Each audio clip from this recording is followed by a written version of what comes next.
Good afternoon, Jack. How are you? I'm good, Charlie. How are you? We've got I'm another very well. Charlie on tonight.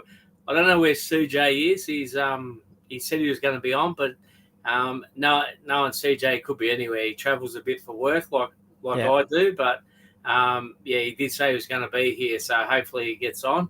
But in the meantime, brother, I just want to acknowledge traditional custodians where we all work, meet, and play, and just pay the utmost respects to all our elders, past, present, and any up and coming, and also pay tribute to our old people, our ancestors, and all that, everyone that's got us where we are today, brother. Because it was a hard road for them, and we're sort of benefiting from that. So we like to acknowledge all our old people and our ancestors. I also want to acknowledge my mob, the Muddy Muddy people. They're in southwestern New South Wales, and I also want to acknowledge the Gidable people where I'm tonight in Warwick in Queensland. So I'm going to hand it over to you, Charlie Knight, in place of Charlie Jaya. And I hand it over to you, brother, and tell us a little bit about yourself and and what you've been up to. All right. Thank you very much for that, Jack, and thank you for the acknowledgement. That was really good. My name is Charlie Knight. I'm originally from South Australia, born and bred. I'm part of the Stolen Generations, and I've been like placed in foster homes and institutions over the years, like when I was younger and that, but I managed to grow up into who I am today. Uh, Bit of a struggle, bit of trauma, and everything like that, but my journey has been a long one, Jack, and it's been on the road processing my inner self. My inner self is what I mean by my spirit, to see how strong I am and everything like that, and basically where I wanted to be at the time. So I met up with a young girl in South Australia. We got together and we got engaged and everything like that. But I won't go into full formalities of that because after we sort of just went our different ways, I decided to go on this big journey and really find the true me. So I've come over to Victoria. I've moved to Victoria in 1982, and from there, I was doing various jobs around Shepparton. I got to know the mob from Melbourne, all the Bamlets, the Atkinsons, the Morgans, you name it. I knew the mob, so it was very good. And I got to meet Lionel Rose when he was alive and everything like that. So it's been quite a journey. Then through the years of working, I've been doing just basically like labouring jobs and that casual for people around the Shepparton area and everything like that. Then had a bit of a sort of a sea change. Well, we don't have the ocean here in the country, central Victoria, but I just want another plan to move. So my journey brought me to Bendigo, Victoria. Well, it's been. Hello, CJ. How are you? G'day, mate. How are you, Good. Charlie? Good. We, Good to we see you, got him. mate. We got it. Charlie Knight was just taken over from Charlie Jaya, so Oh, JB and CK. CK now. So CK.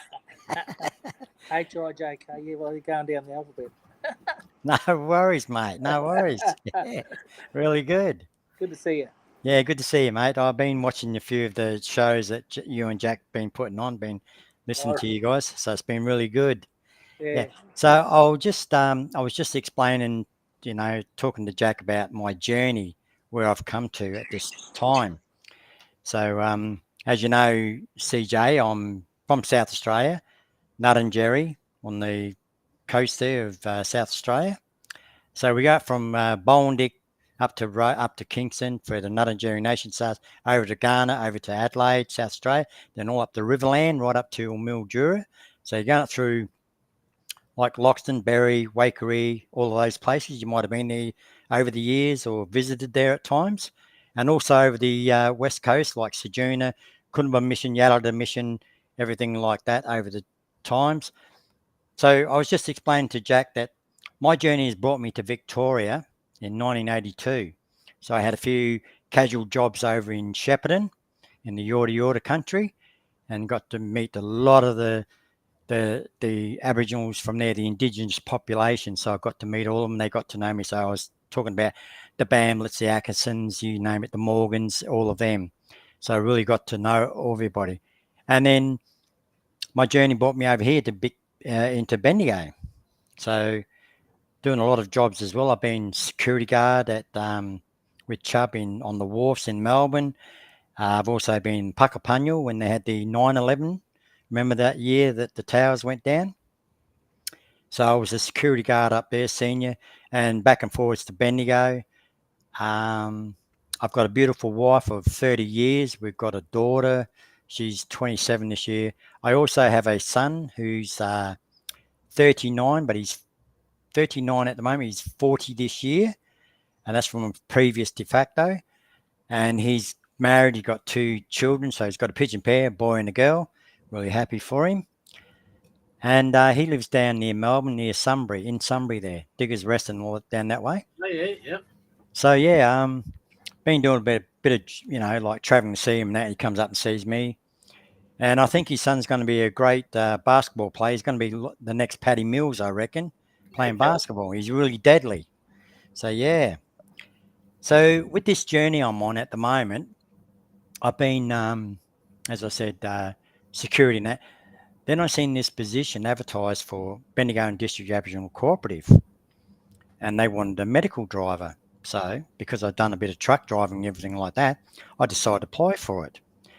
So I went in, had the interview and everything went really cushy for me. Not really cushy, but sort of had to sell myself to them, which I did. So a week later, I get this phone call, and I was at home working on my father-in-law's car, fixing up his diff and that, and brakes and everything. Phone call. So got up, wiped my hands, all the grease off me, answered the phone, and it was Joanne Badke, the CEO of Bendigo and District Aboriginal Cooperative. And she said, hello, Charlie. I said, yes. Who am I speaking to? She said, Joanne Badke, CEO of Bendigo and District Aboriginal Cooperative. I said, oh, good morning, Joanne. Then she turned around and said, look, we know you applied for that medical driver's job, but we want to interview you again. I said, interview for what? She said, a male health worker. I said, right, eh? So I said, but I've never done male health working before. I don't know nothing about health. She said, we just like to interview, so get your bloody ass in here now so we can interview you. So I said, give me an hour to clean up. So I cleaned up, shot into Bendigo because I was about 65 k's out, and I rocked up in Forest Street. Jack, you know this place. Used to be the Darjarung Aboriginal Corporation back in the days. Yeah. Right. So, but that actually took over that building after it was closed for a long time. And when I went for this interview, I had it, and I went up this room with Joanne and two other people, and they had my resume there. They slid the resume across the table, just sort of passed it back over to me. And I think, what's going on? They said, oh, we don't need to look at that. We've seen all your credentials, everything like that. And plus, you helped us out with the 2004 Youth Commonwealth Games when they come to Bendigo. So I was a volunteer there. Then they interviewed me, said everything I needed to say, and they said, all right, we'll let you know in about a week or so. 2 days later, phone call. Congratulations, you have the position. And they said, we'd like you to start on a Monday, if you could. I said, not a problem. So that's where I started from. 2005, I was employed with BDAC with a number of staff of 4. I was the 5th staff member there, and we went from there, Jack and CJ. So that was in 2005. So next month, I celebrate my 20 years of being an employee of BDAC. Well done, brother. Well done. Yeah. So what it's about the culture. It's about being identified as this Aboriginal person from another state and another clan, like my clan, Nuttingeri Nation from South Australia, but also from Stolen Generations. And it was about learning about health, because I said to them, I don't know nothing about health. What's it involve? And they said, all right, we send you off to training with an organisation named VACHO. I said, beautiful. Oh, yeah. So that was all right. So Jill Gallagher, down Sackville Street, down Melbourne. So off I go, trotting away on my training program. So I went to Portland and Warrnambool, down in Gunjamara country. So there you go. Got to know all them people down there. So I did that for 18 months. I qualified as a male health worker. And then I got promoted 2 years after to a senior Aboriginal health worker. By that time, from the 5, we rose up to about 20 staff members. And then from there, we got up to 50 staff members. And then from there, we went up to 60 staff members. So that was good for the Oh, wow. Jar Jar Rung area. So I did this health for 19 years of transporting my community here in Jar Jar Rung area, traveling basically like 40 kilometres, maybe more, to pick up my clients to take them for an appointment down Melbourne. So I was basically medical transporting them down to Melbourne to their main clinics, specialist appointments, making sure that they were getting down there safely and they were getting back home safely. If there was an overnight stay, I'd arrange that with my CEO and my practice manager and everything like for overnight accommodation and everything like that, which the hospital participated in that as well for me, which was great. So then we moved out of Forest Street in 2017 because what we did was we applied for funding previously, 3 years previously, with Joanne Baggy. We got the funding of $5.7 million to purpose build a new Aboriginal cooperative for our people in central Victoria, which we did successfully. We got the funding. We started the building. The buildings were finished in 2017, ready for us to move in. But I'll get you to the little funny part after, Jack and CJ, because you're going to laugh about this one. But so we got the buildings in.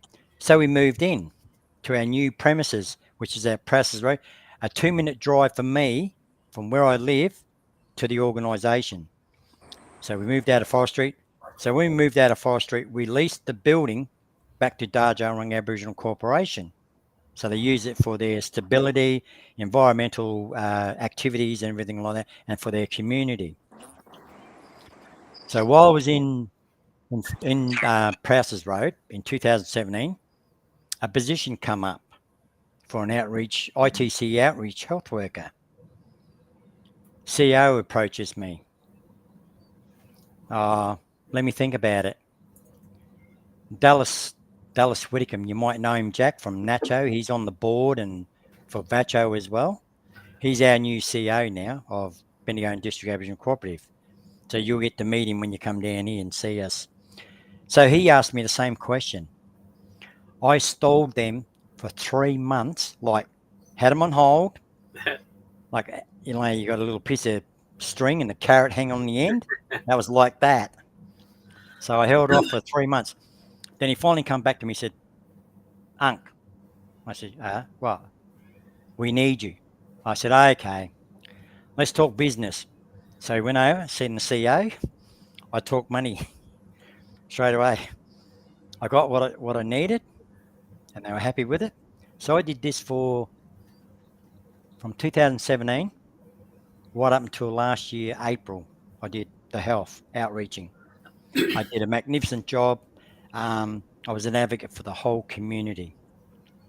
Mainstream services, I'm like Bendigo's most wanted at the moment by mainstream organisations because of how I can put things into place and have an understanding about the impact it has on Aboriginal people within our communities. And it's about support, the advocacy for them. Like if they don't understand the layman terms of medical terminology, I was there for it. Yeah, beautiful. So Beautiful. yeah.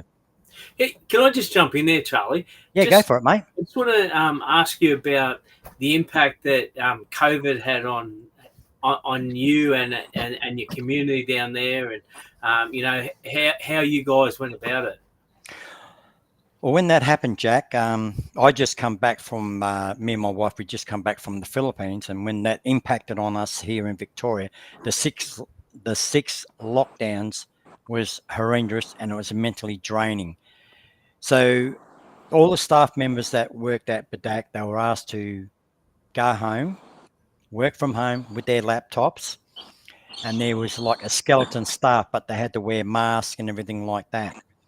So for 2 years, I was like that at home. It was mentally draining for me, but I keep myself sane in my mind by doing my work from home, but doing all the phone calls to my special clients and that they need to go down to Melbourne and how they were going to get down there, or do we have to cancel? Do we have to reschedule all their appointments and that? It was time consuming, and it was mentally draining for me, but not only me, but the whole of Victoria. Yeah, You yeah. know, We often talk about this, Charlie, CJ, and yeah, I, yeah, because we actually started this during COVID. This whole thing, yeah, so it's 5 years old, and yeah. it started during COVID. So what we'd like to know is, how did you look after yourself during that period? Well, looking after myself, I would, like there were certain rules they put into places, like you wouldn't be able to go out of your house at times. Like I'd go out the house, just check on the letterbox, everything like that.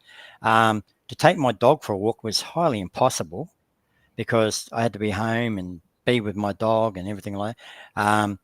Shopping was very hard, but we managed to get through it by special deliveries, like order online, Yeah, okay. um, Yeah, have the food delivered, and like they deliver your food and they stick it on your doorstep, and they just knock on the door, and then you see through the keyhole they're yeah, gone. So you open up the door, just grab your parcels and that, bring it inside, unload it all, and that's the only way we would do it.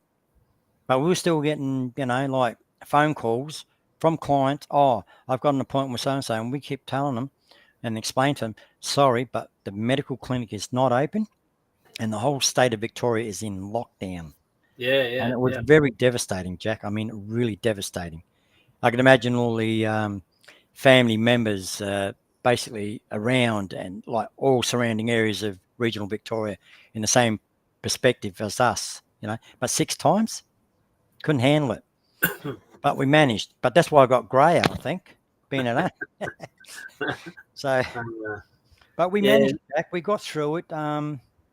We had nurses, like we had one doctor on call at Badak at Prowse's, and we had two nurses. So basically, when they said, "Oh yeah, you can, don't have to be locked down, you could go out and everything like," then they changed it again. Then we locked down again. So in the meantime, when the COVID vaccines come out, there was a big list at our cooperative for vaccines. I've had my 5. I've had the booster and everything, both boosters. I've had the whole 5 of them done.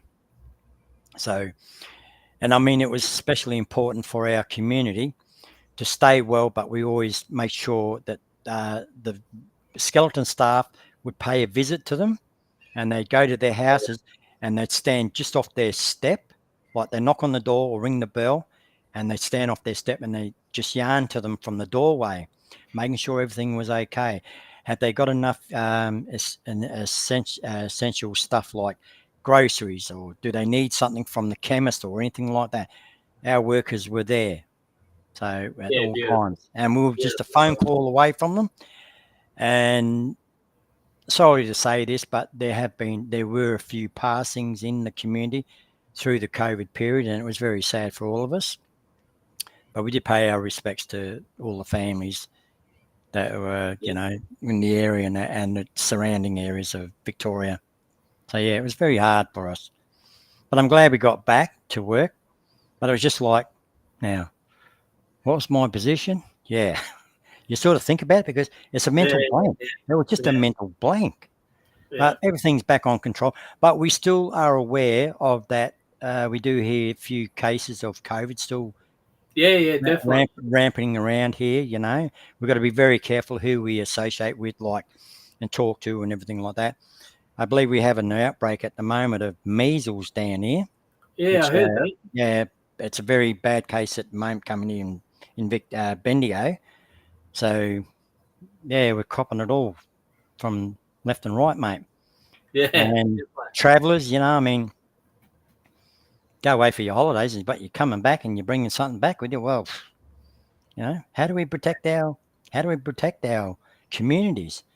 We can't Mm. really do much, but we can only hope that things will pan out and work out for us, but we're there for them. Yeah, definitely, brother. So what about yous up there? That for Well, COVID? Do you have much up there or not? well, I'll let CJ have a word because I've Yeah, jumped in and go for it, brother. So yeah, CJ. Yeah, mate. Yeah, no, that's me. yeah, yeah. Brother. Yeah. Yep. I think it's a little bit of a delay, but I think that look, That's better. tomorrow. No, I see ya. say this is that tomorrow is when we started Yeah. doing JB and CJ. It's 5 years since we've been Yeah. doing it. So March 2020, COVID was with us. So this is when we started to do this live sort of crossover and interviews and stuff. The check-in. Really, it's 5 years, JB. Is it the 20th? Yeah. 5 years, brother. 5 years. Yep. Unbelievable. Yeah. So You this go- is what we did, and we just kind of got together, caught up with each other, a bit like you, catching up, going to get a coffee, and caught up and said we should be doing something. So this is what we did, and this is what we started. So it's a good thing because we're able to connect with people right across the country. Whether they were we had a captured audience really because everyone was at home, bit stir crazy, going a bit stir crazy, I suppose, a bit worried, anxious. But also wanting to do stuff, So they tell us what they did over there whilst they were in isolation, I suppose. So, some picked up the guitar and started learning that again. Some did some cooking and all kinds of things, So it was really interesting. And mate, I nearly forgot about that, JB. I said, hold on, what date is it? It's the 19th, I think. 20th. Yeah.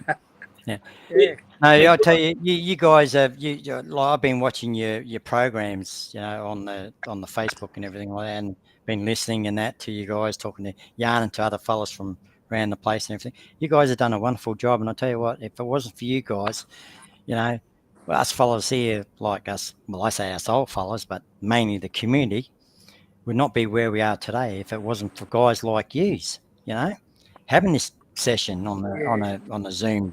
It's great. It keeps people alive and their spirits more relaxed and more stronger with inside. Can I just say too, like, and there probably was a little bit of selfishness in it as well because we were both living on the Gold Coast at the time, and we just happened to run into each other on the beach one morning for a walk.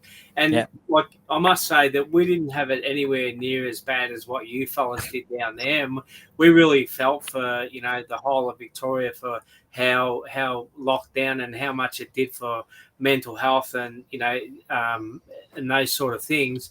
But it was a little bit like because we were struggling a little bit as well because we weren't able to get to do our work in communities that we love doing, and we thought we just ran into each other and we thought, well, maybe there's a way of like us having a yarn and getting people on and just celebrating a little bit about their journeys and getting it out there. And I mean, it's been amazing. It's been 5 years, but look, we've got Jan Hogan there who's commented a couple of times, and she just said 5 years. Wow, you kept me sane. And now Jan's in Wales in the UK, so look, there's so many people that from Canada, from New Zealand, and all over Australia as well, and we just feel so blessed to be able to do what we've done, So, and then to have fellows like yourself and girls like that we've had on, it just blows us away with the talent that we've got in our communities and the skill set and everyone else in between. You know what I mean? So we love it, and like we hate it when we miss a week. During COVID, we did it twice a week, Mondays and Fridays, and then our wives got a little bit upset and said we need a little bit of your time back. So we went back to Monday nights, and now we're on Wednesday nights. So So you sort of got to just pan it out a little bit. That's Yeah, good. yeah, Yeah. yeah. So and Yeah. and Jan just said too, I've loved listening to everyone's stories. It's like meeting up with old friends each week. So Yeah. thanks, man. And Yeah. it's been a That's right. journey, Yeah. and Jan's been on a couple of times as well. So yeah, Yeah. Yeah. no, yeah, But you two, you deserve an award, you know, for what you have done. You know, it's about your inspirational um, talks and that keep people revived. You know what I yeah, mean? Because I've been listening to you, Yeah. and you just revive, you know, and you're talking to these other people from other places. It's brilliant, you know. And I mean, Yeah. it would have been nice, say, like, I mean, this is only new to me, but for maybe the rest of the whole of Australia, I mean, you know, something that we definitely need all the time is blokes like you within your communities and talking about stuff like that. But hearing people's journeys is the other thing too, is because we always say, well, when we go to these big conferences in around Australia, you know, like with Nacho and Bacho, whatever it be, wherever the conference may be, Katimar, whatever, Congress, you know, up in Alice Springs.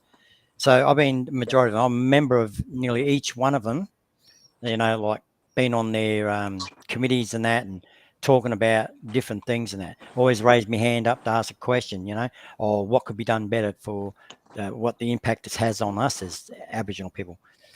The other thing I wanted to let you know too is that, like, from the 60 staff members that we had in Prowses Road, we have now 230 staff members oh within wow, our cooperative. That's how much I've seen it grown in the 20 wow, years, Jack and CJ. 230 Yeah. staff members. So wow, we've got two buildings in the CBD. We've got Section 18, which is like under child protection, that for the children out of home care.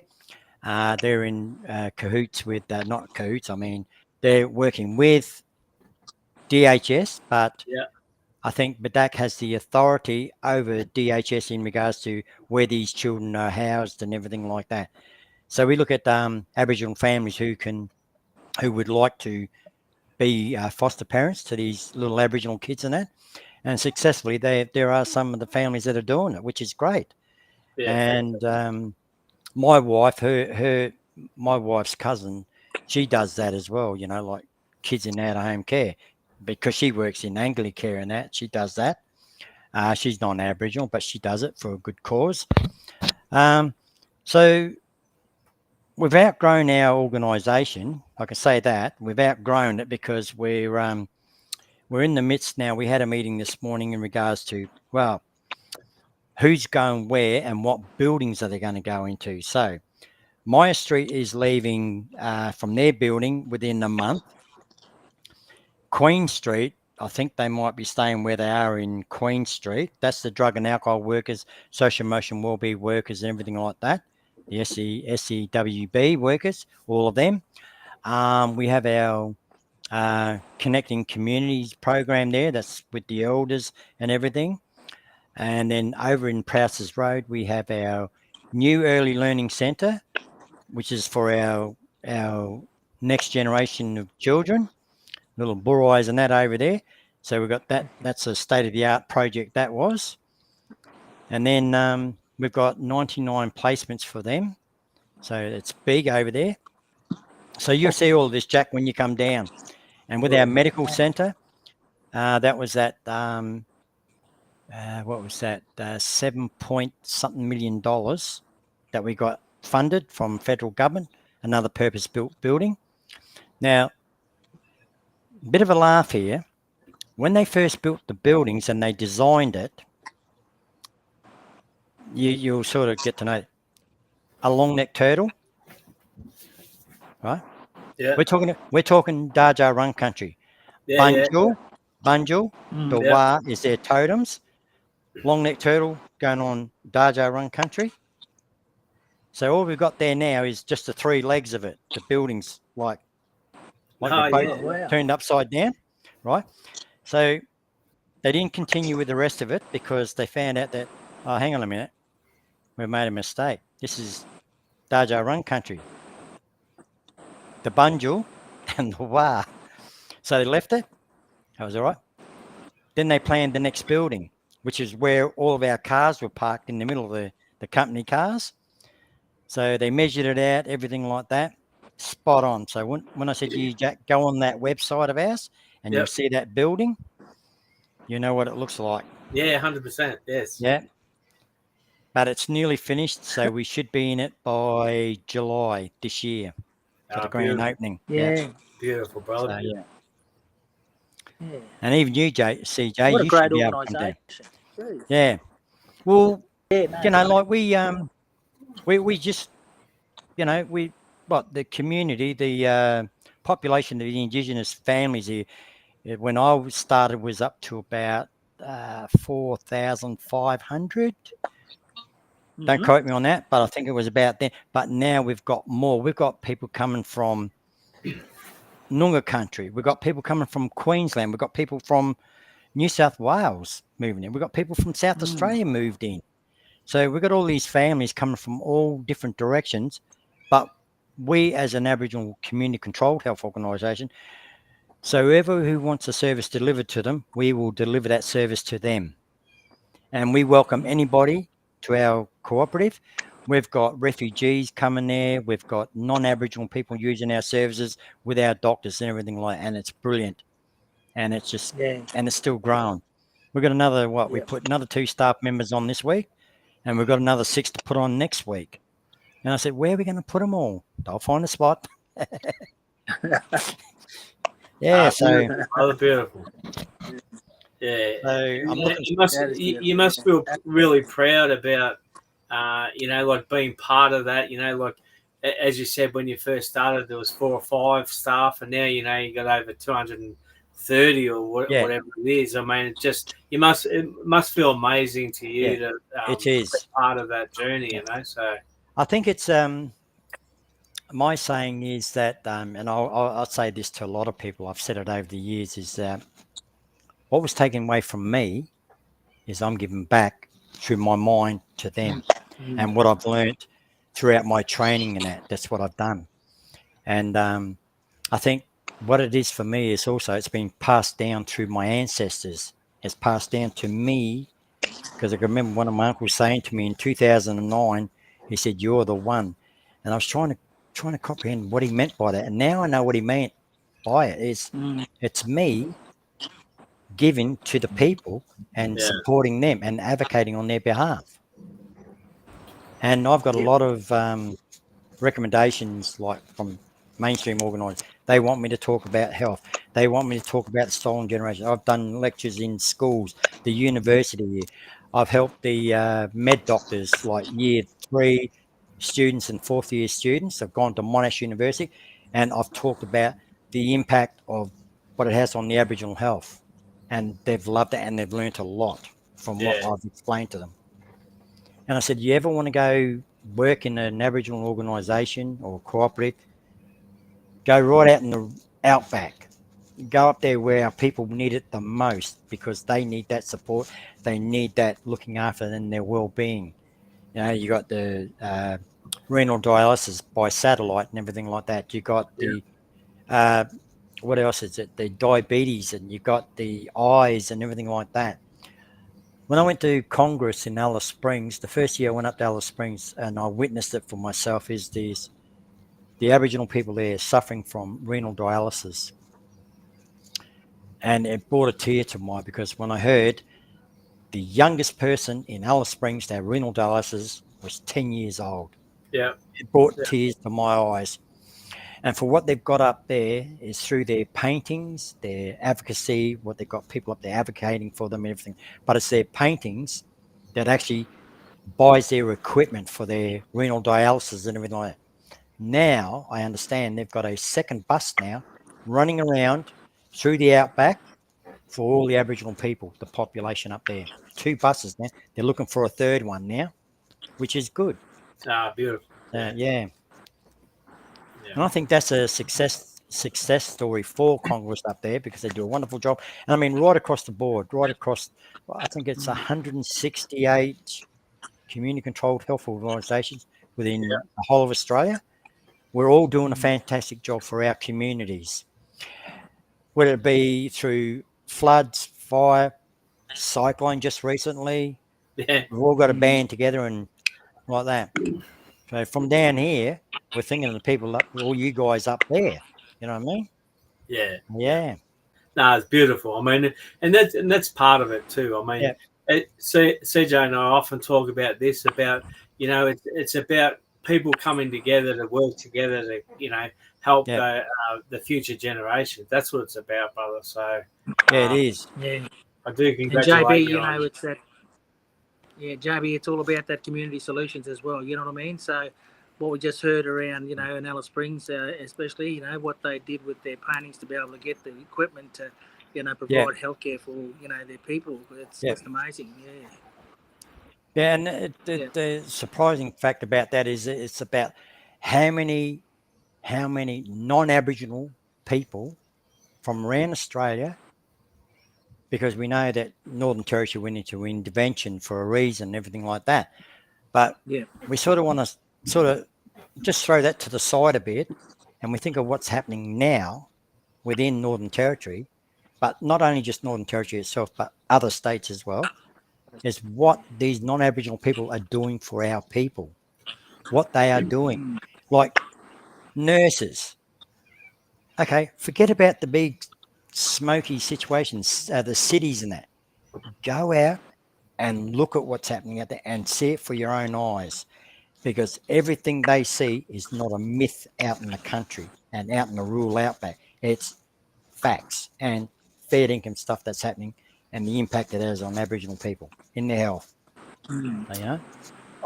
I think very well said, brother. And like CJ and I often talk about, you know, people need to do exactly what you've just said. Then get out there and experience and be where the help is needed, because Yeah, like there's so many people in like Melbourne, Sydney, and Canberra making decisions for our people that have never actually been in any yeah, in a community. You know what I mean? So that's right.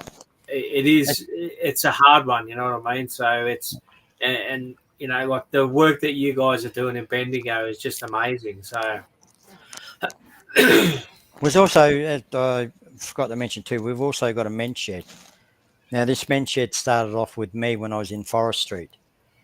I got I put in a submission for funding.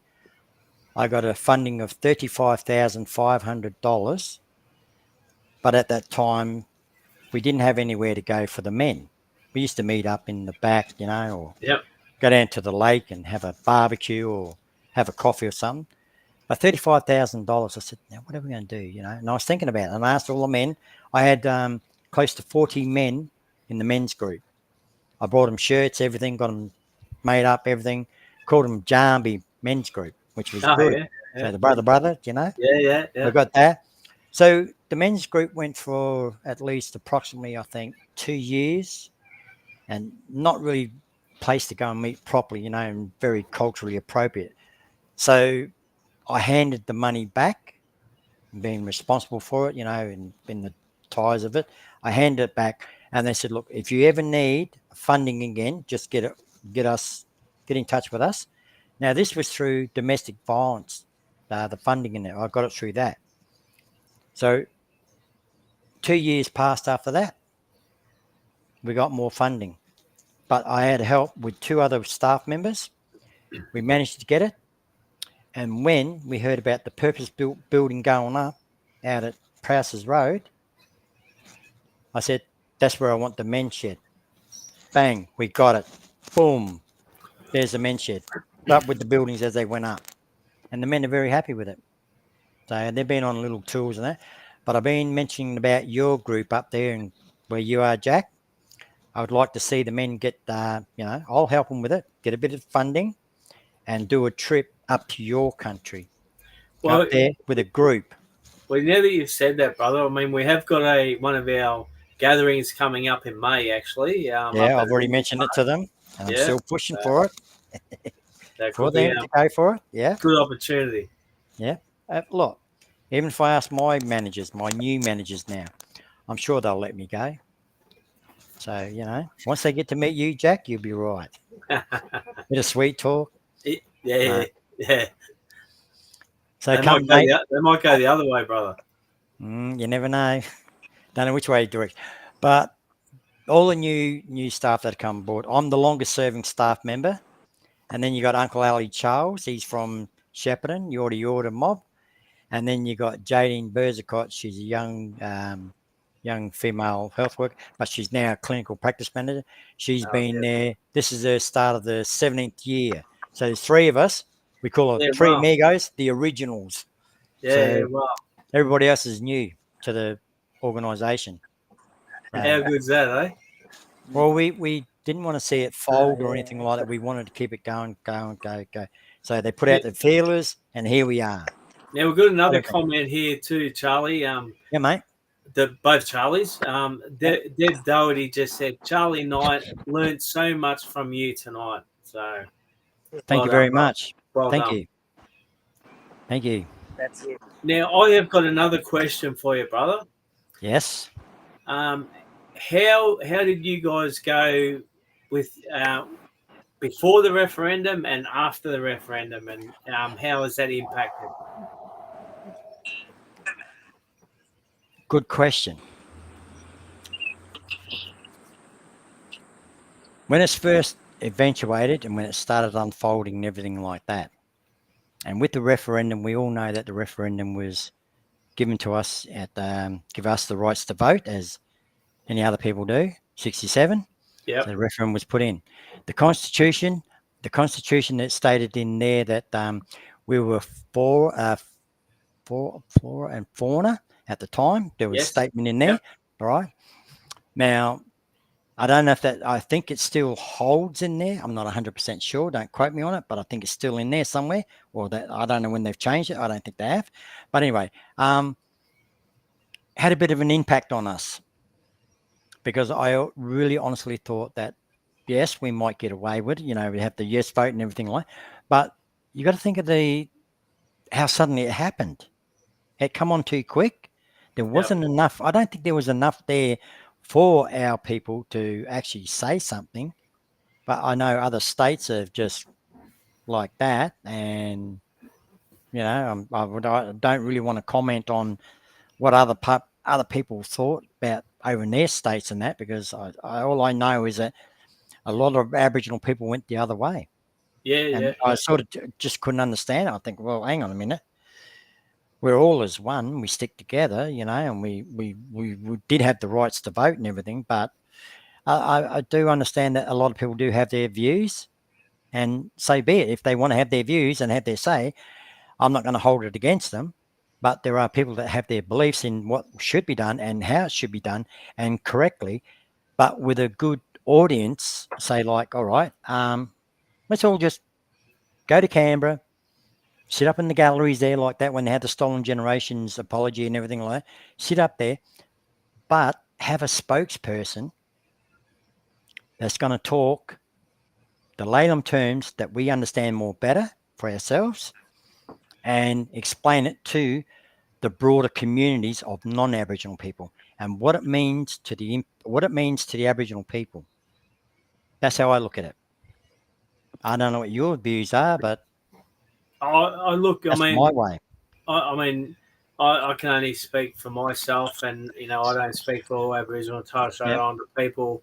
I think it was a bit of a muck up, to be honest, and I think it was set up to fail, if you ask me. And we had countrymen versus countrymen, and it was never ever gonna. It didn't matter whether it got up or it didn't get up.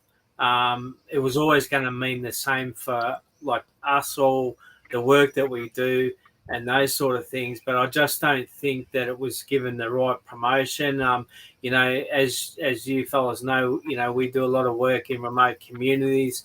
They didn't know a lot about what the Voice was all about. They thought we were talking about the TV show when we, were asking them about the Voice. So I just think it was pretty sad, and I think that since then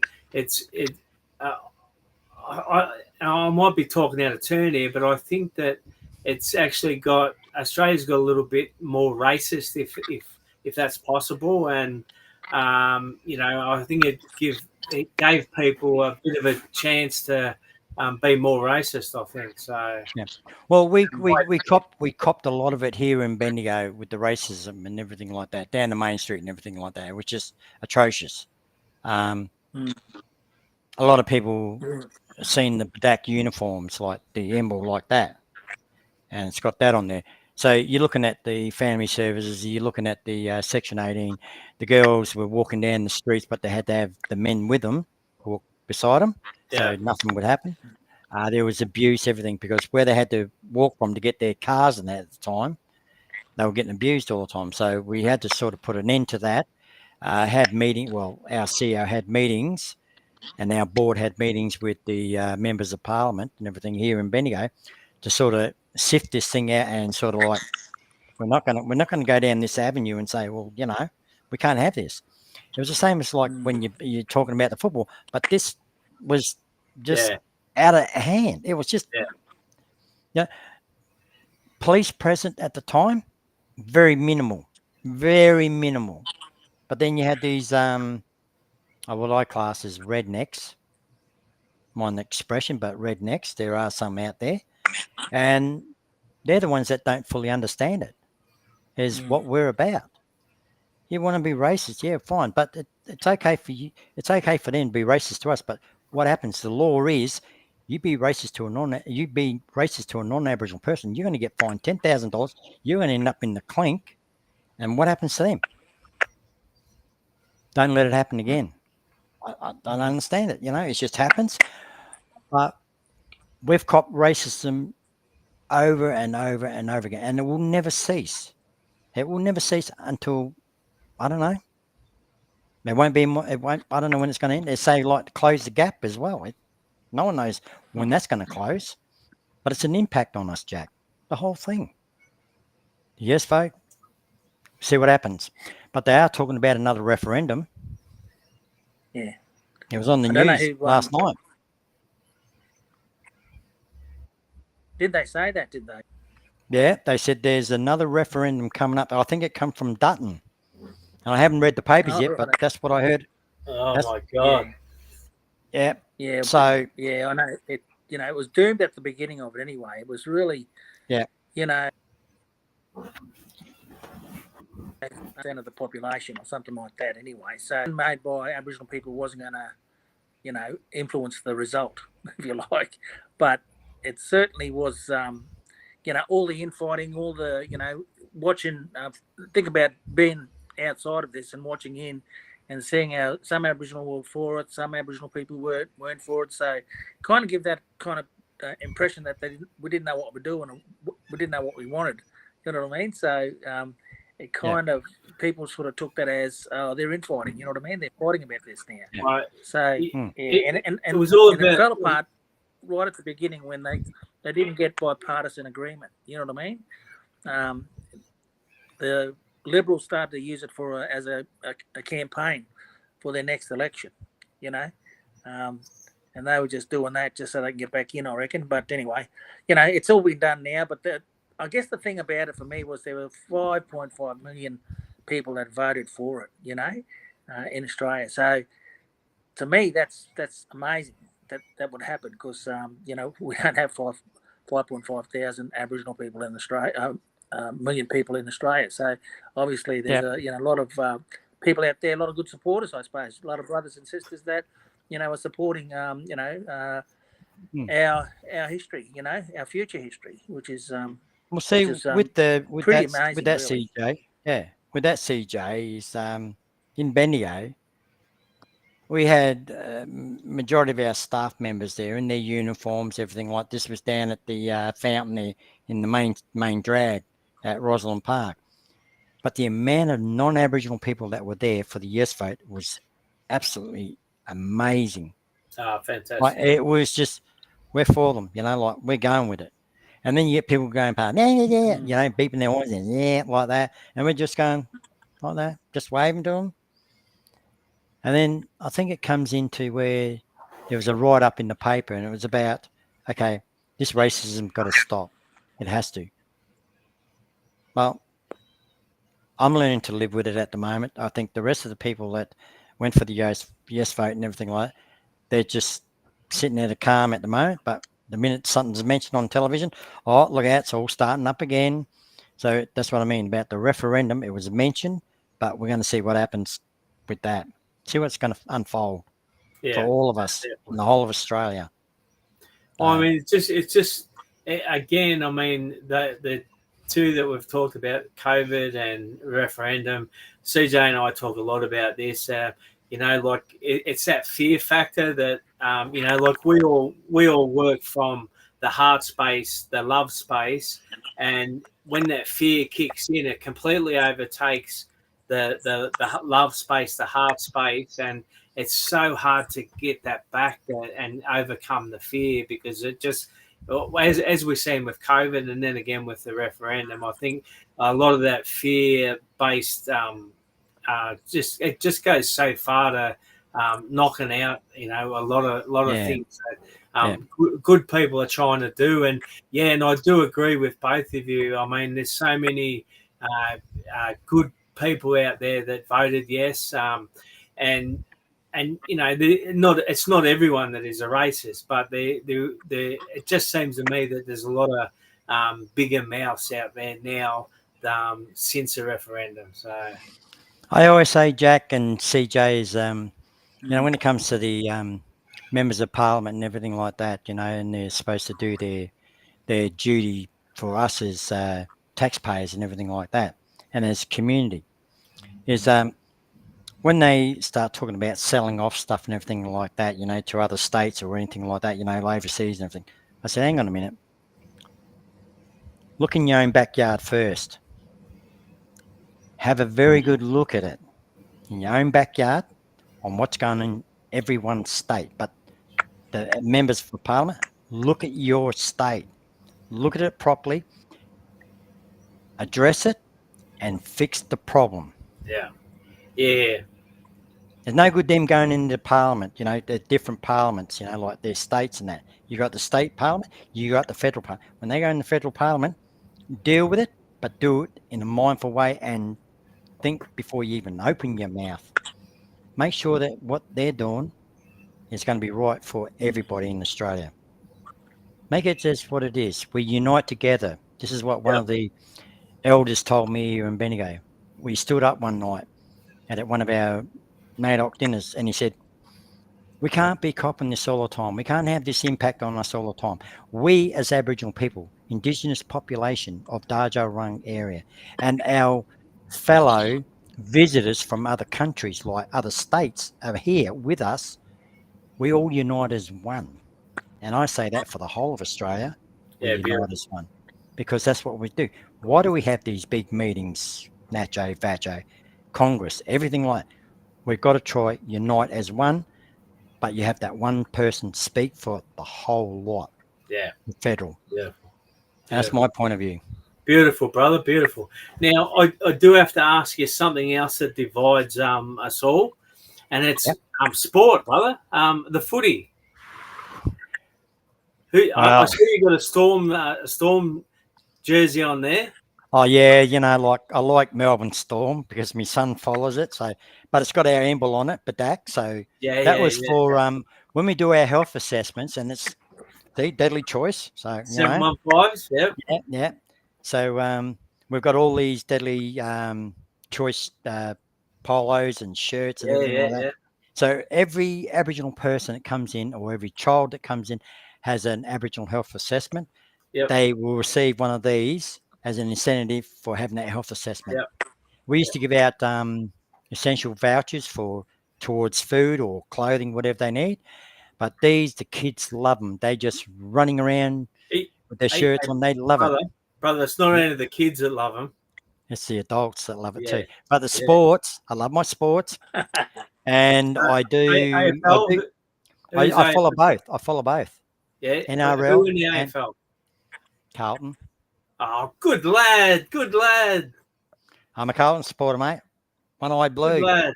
Yeah, I'm a bit upset because they got done Oh, by yeah, Richmond the other Blues. night, but that's the first game.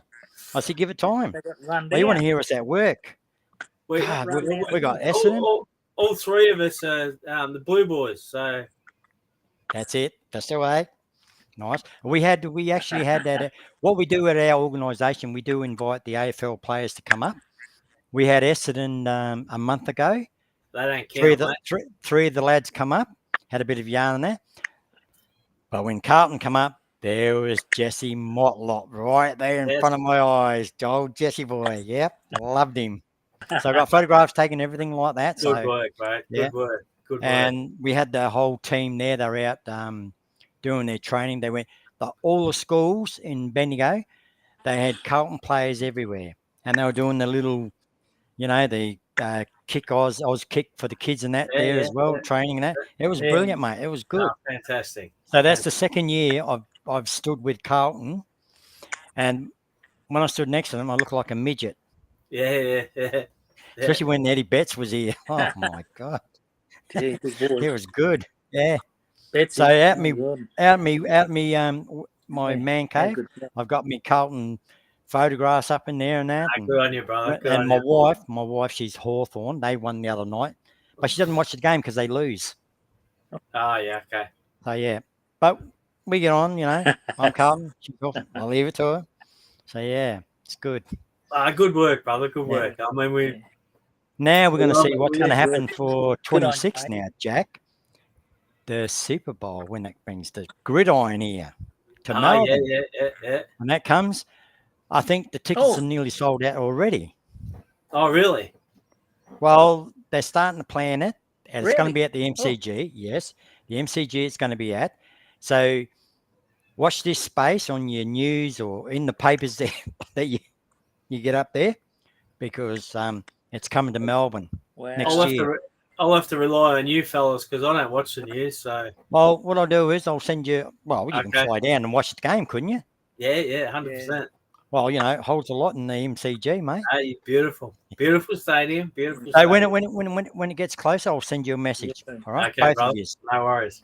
Fly down, mate. Fly down. Yeah, absolutely. Get your motel down close to the MCG, mate. You'll be right. Yeah. So we've got our Australian players over there playing it. So it's good. Yeah. What's that, CJ? Yeah. We might make it. Stadium be They full of being Americans. CJ. I love their Yeah. Beautiful. All right, that's right, Charlie mate. Knight, thank you so much for joining us. It's been an absolute pleasure. Can't wait to catch up and give you a big hug when I see you. Thank you, CJ, for joining us. Yeah, we've got a little bit of a lag there, CJ. Happy anniversary, brother. Happy anniversary. We'll give you the last word, CJ. Happy 5th. Oh, yeah, absolutely. Happy anniversary the 5th. too, brother. 5. And everyone else. Thanks, guys. All right. I can't wait to see you, Jack, when you come down. Yeah, see you, CJ. See you, lads. See you, mate. Thanks, Charlie. See you, brothers.